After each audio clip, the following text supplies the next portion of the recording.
You know me and my sports head ass. We separate. You know what I'm saying? I want to go ahead and jump in and talk about Prime, dog. Yeah. Go ahead. You know, Prime, my favorite athlete. I ain't cut him no slack because I felt the way when he was leaving Jackson State. But it wasn't what everybody else saying, you know, oh, he's selling out. I didn't think none of that. He ain't sell out. Why did you feel the way about him leaving Jackson State?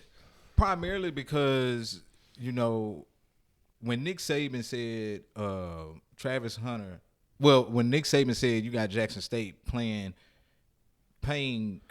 players $1 million, and he was referring to Travis Hunter, and Deion jumped out there to his defense and was like, we don't have to pay our people to play for our people. So I'm like, all right, bro, that you know, great talk, but do you still feel that way? Now that you jumping ship and you finna take some of our people to go to a white institution now.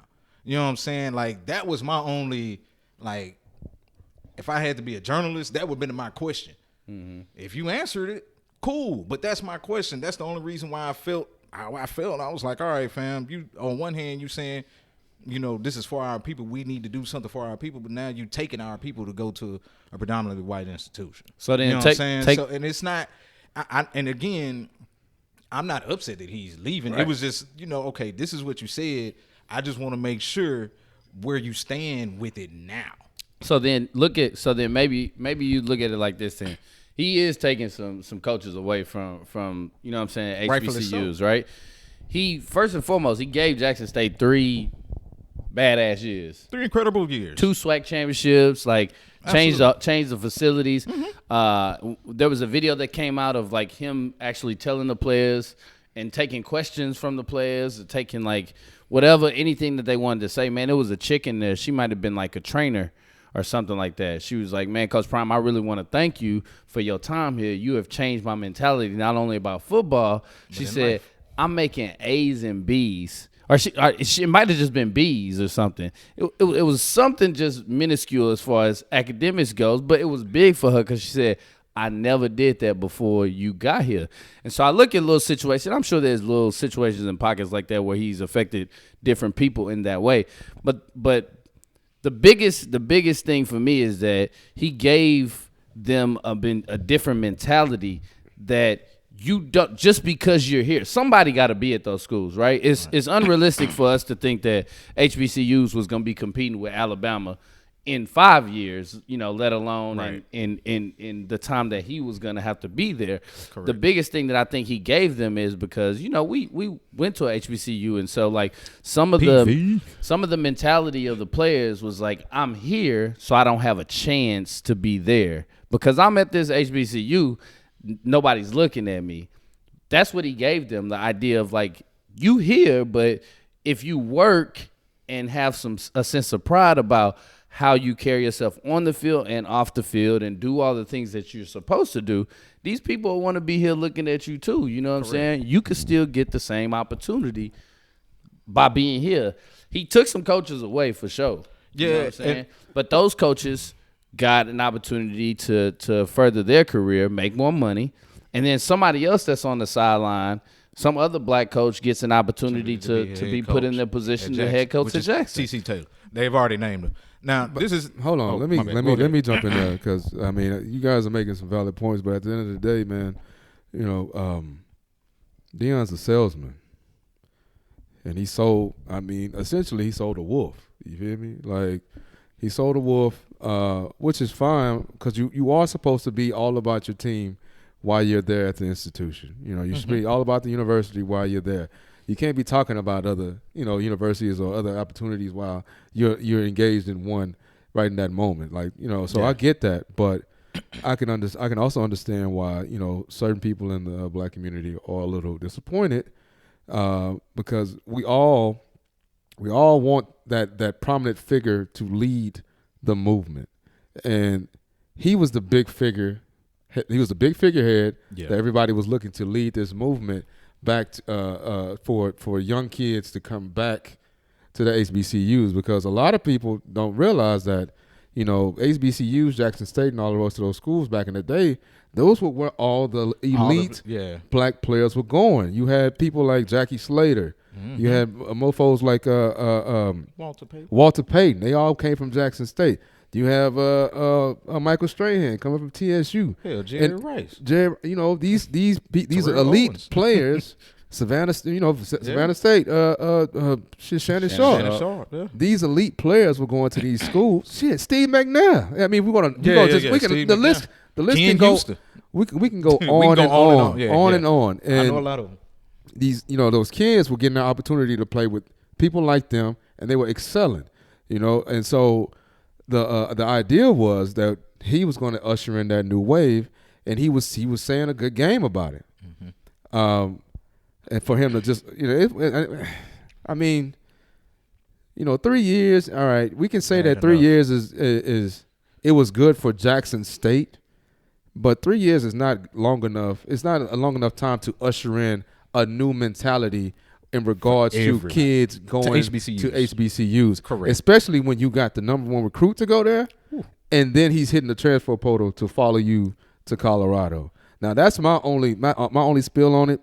I don't like it from that aspect. I do, however, like it from the aspect that he's taking and bringing young coaches that are in the HBCU realm and taking them over to Colorado. I do agree with that. How long do you think that it would have taken?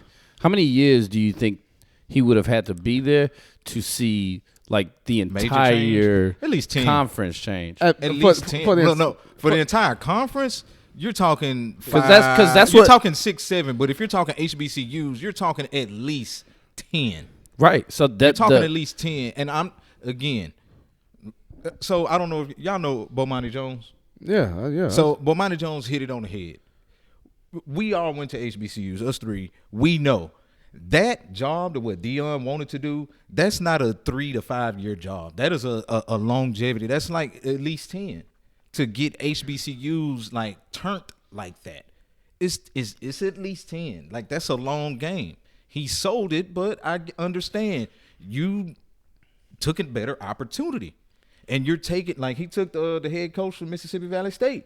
He's going to Colorado too. That's a big payday for him, and I understand Deion saying, "Hey, we can't complain about black coaches not getting these opportunities, and then when one gets an opportunity, we're upset." I understand his aspect on that because now you're taking other black coaches with you. So now more eyes are going to be on them from other institutions that really need more black head coaches. That's why I said that's who's. I mean, most of the college players are black kids any doggone way. You look at a lot of these campuses. That's why players black. That's why I said what Deion did was what needed to be done because. Deion was who he was because he was a prominent a Hall of Fame NFL player. That's why Hunter went to Jackson State. Right. But you know what I'm saying? That wasn't going to happen for everybody in the SWAC. No. Everybody wasn't going to have a Deion, Man, the top talent was going to come only one Deion, period. I don't care who comes in after him. There's only one Deion. Then the top talent would only go to where Deion was. They're not coming to the SWAC because of that. But you have to be there for a while. That's what I'm saying. I'm not going to the SWAC because Tom Brady played for PV. You know what I'm saying? But here's the thing. Well, okay, so look at it like I'm not going to Jackson State because I get it, but kids go to play for Nick Saban, right? But now people go to the SEC. Period. Because either you want to be at Alabama or you want to play against Alabama.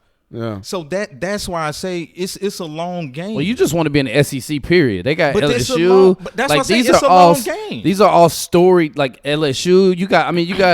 But you can also say that about other who Eli played for. You got Ole Miss. But you also got all these storied. That's other schools, conferences as well. That's why the SEC's on TV, not because of Nick Saban. But you can go to other schools, other conferences as well. I mean, you can go to the Pac-12. You can go to the Big Ten. The Pac-12 got schools like that. Time out. All that shit is irrelevant.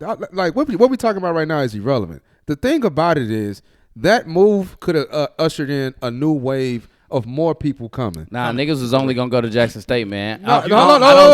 Let me finish before you cut me off. Go ahead. It could have ushered in a new wave of thinking for the young kids, and that's all I'm saying. Because you got Hugh Jackson Where's Hugh Jackson at? Grambling. He's at Grambling. You got people. You got NFL people that are ushering, that were slowly ushering in to the HB into the SWAC. And Eddie George is at Tennessee State. Yeah. You know, you have it slowly coming in. Slowly. Now the only thing that's different between those guys and Deion is Deion has a marketing and strategy team that is phenomenal. It's prime. Blueprint. It's take prime, the baby. blueprint and do something with it, man. Hey, man, hold on. There's only one prime, bro. Can I finish? Gotta be a long game. Can I finish my thought before y'all start jumping in?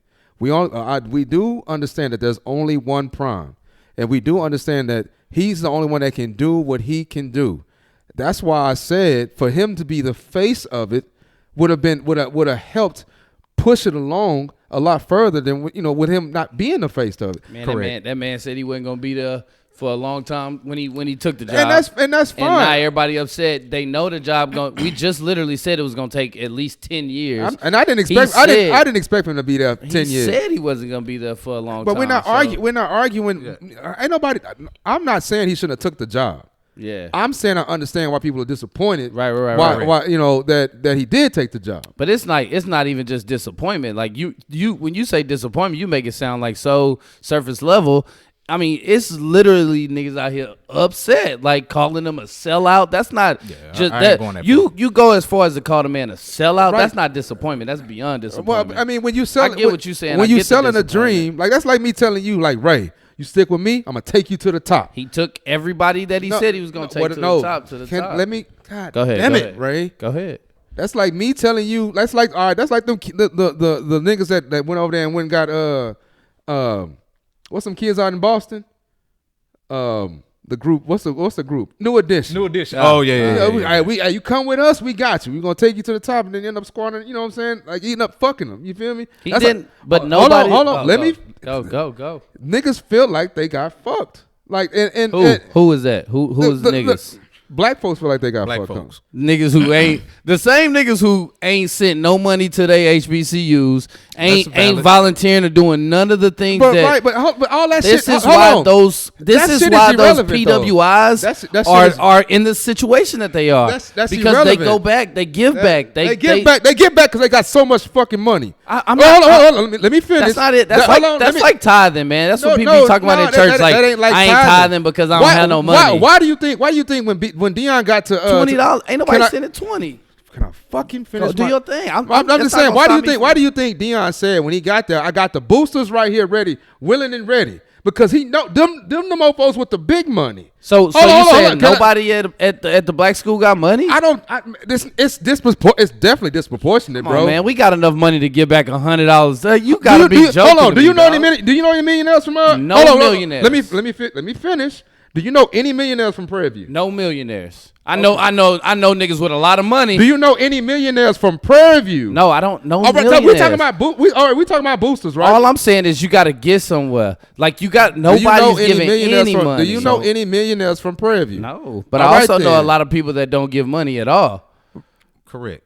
That's all I'm saying. But the thing about it is when they talk about boosters, millionaires are the only people. When they talking about boosters, they're not talking about niggas that give $5 a month. I don't even think you needed. Deion was asking for millionaires to be there. Okay. Did you hate going to like these meetings with boosters that felt like you were begging? I wasn't going to no boosters meeting. I wasn't doing that. For what? $5,000? I'm not doing that. I can go every little bit help. No. Hey, so look, he's just in a situation where he accepted, and they got millionaires. I mean, somebody gives something.